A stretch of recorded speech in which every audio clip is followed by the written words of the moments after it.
And so, you say, you're going to die. Well, yes, I do believe you will. A certainty for all, and no doubt. But do, please, recall who this is all about.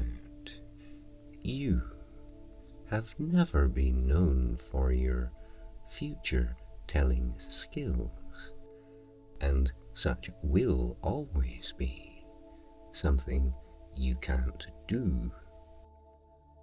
Broadly, sometimes. The details, not ever.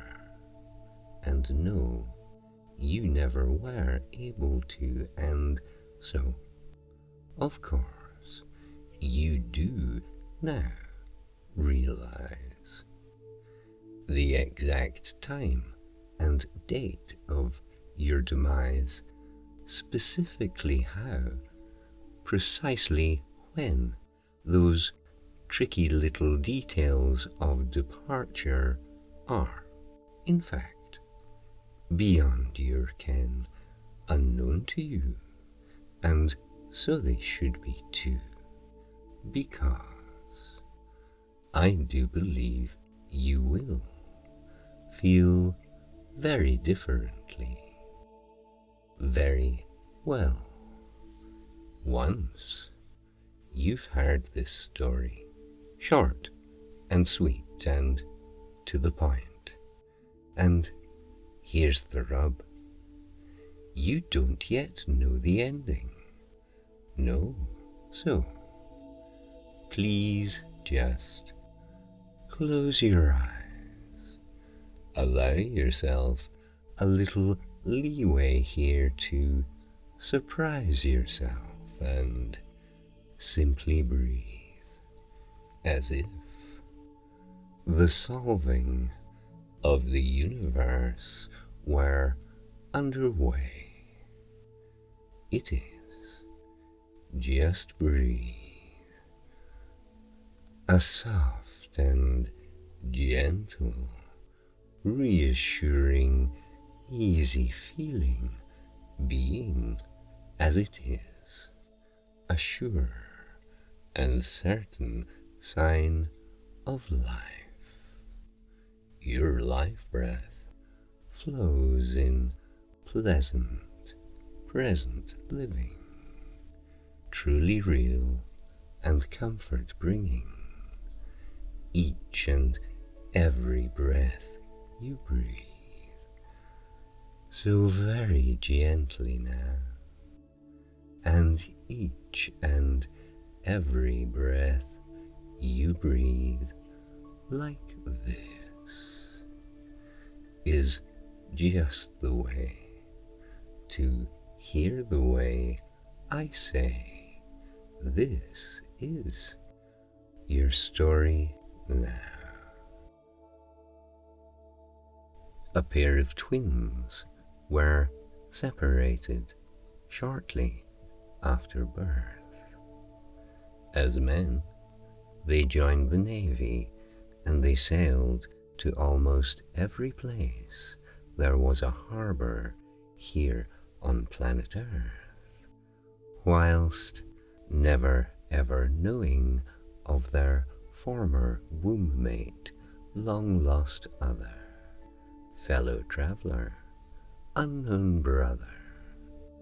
All their lives they sailed apart, until, in hospital, they met, after having been informed in gross coincidence their time on Earth would be cut short. Their genes would end life's residence, and there was no one to blame, just a matter of unfortunate genetical inheritance. The science, they were told, was cut and dried. No doubts about the data entertained or even recognized. One twin collapsed, gave up, utterly dismayed by doctor's words alone. He was medically mortified.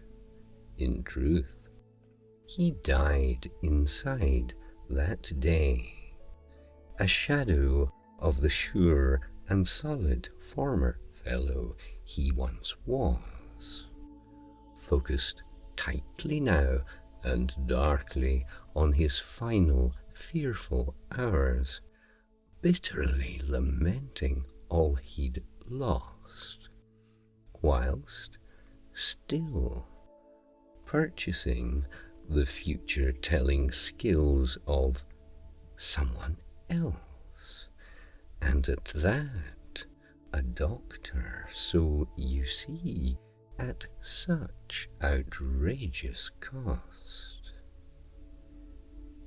But the other brother didn't, having heard this story once before upon a different voyage, knowing now his proper life had just begun. Much shorter? Well, that may be so.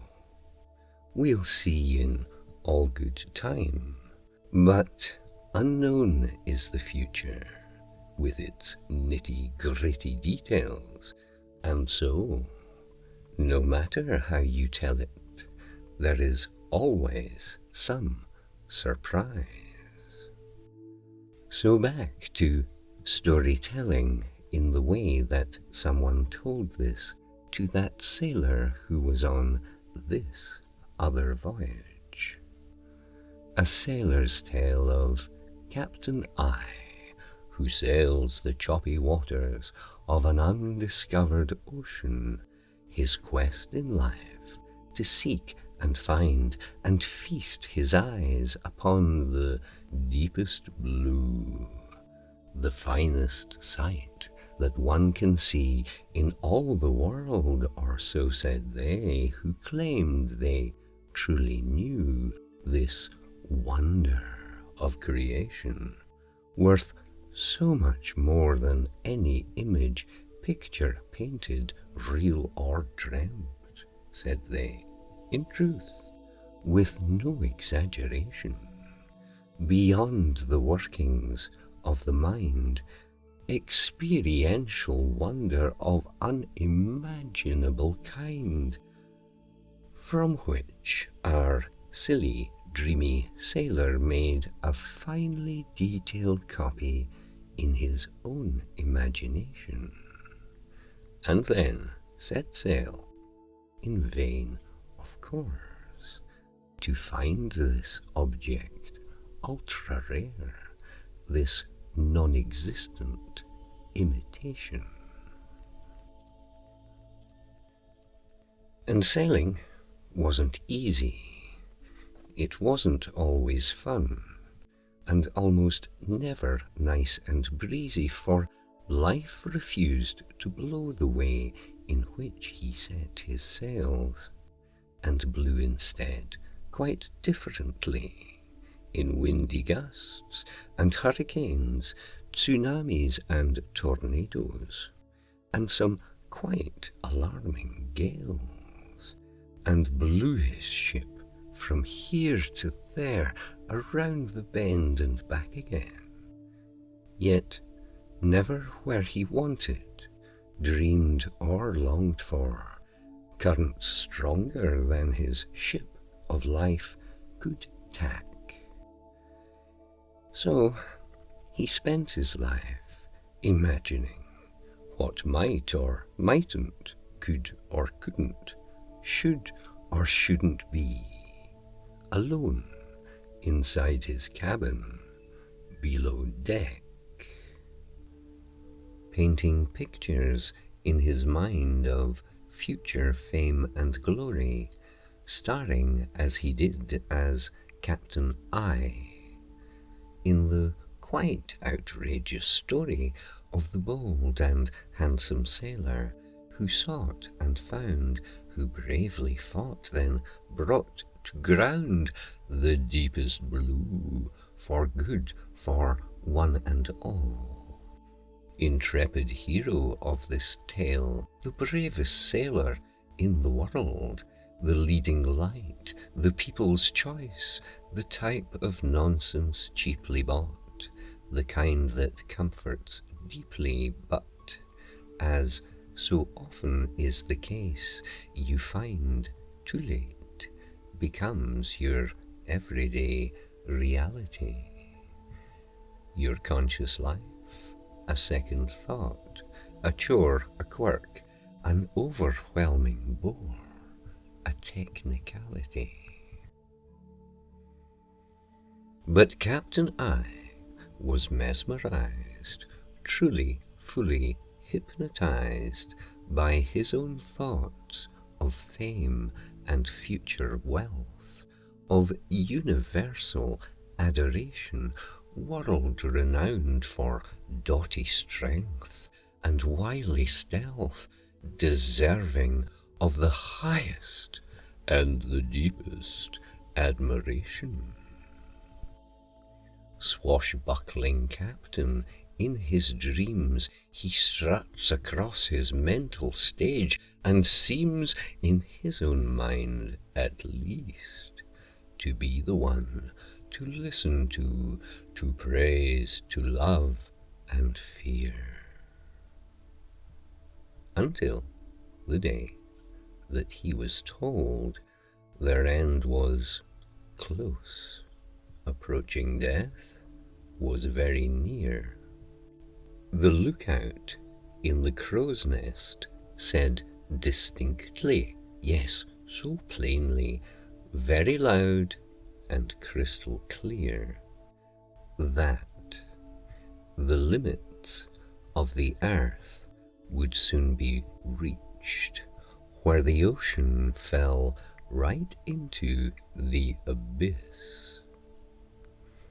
And since our captain knew he couldn't steer his ship away from this, a notion woke inside him, broke the spell of caution's blindness, and he went on deck to see. His understanding of all things went into full reversal, realizing only now that living really is for real, and not some dress rehearsal for some future we shan't see. So as he climbed those wooden steps, his very precious dreams of what his life, and yours and mine, should be, just when and how life must kowtow, comply, must bow and bend the knee, expired, they died, gave up the ghost, were crucified, simply lost at sea.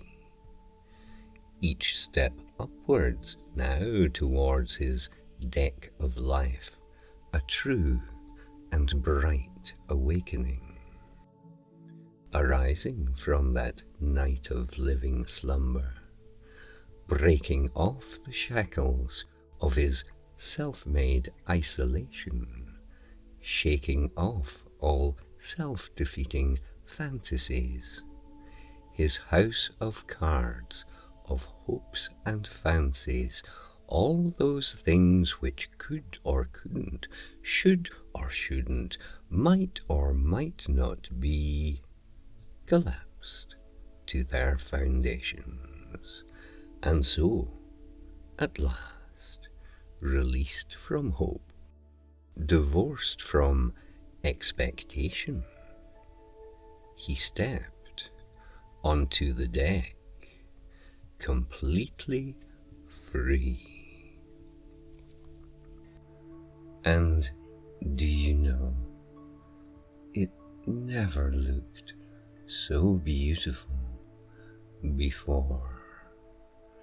For looking down the deepest blue, a vastness of unfathomed wonder, truly overwhelming and beyond all understanding. And looking up, another blue of equal startling measure, more than may be possible to see or map or quantify, a limitless and uncontained, yet real, unending treasure in this very present moment that is now, the only moment open to our sense of waking consciousness, vital, vibrant presence, full to overflowing with the effervescent joy of simply this. And so, of course, our captain knew. He'd found the deepest blue. And so, of course, do you. And so, of course, you do now fully realize the exact time and date of your demise, specifically how, precisely when, those tricky little details of departure still remain beyond your ken, unknown to you, and so they should be too, because I do believe you do feel very, very differently, very, very well. Now you've heard this story, short and sweet and to the point, and here's the rub.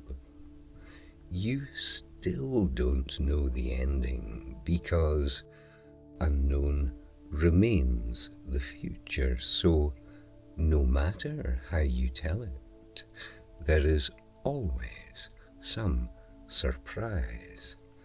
So just allow your eyes to open. Allow yourself a little leeway here to simply breathe, as if the solving of the universe were underway. It is. Just breathe. And what say you? Did it ever look so beautiful before?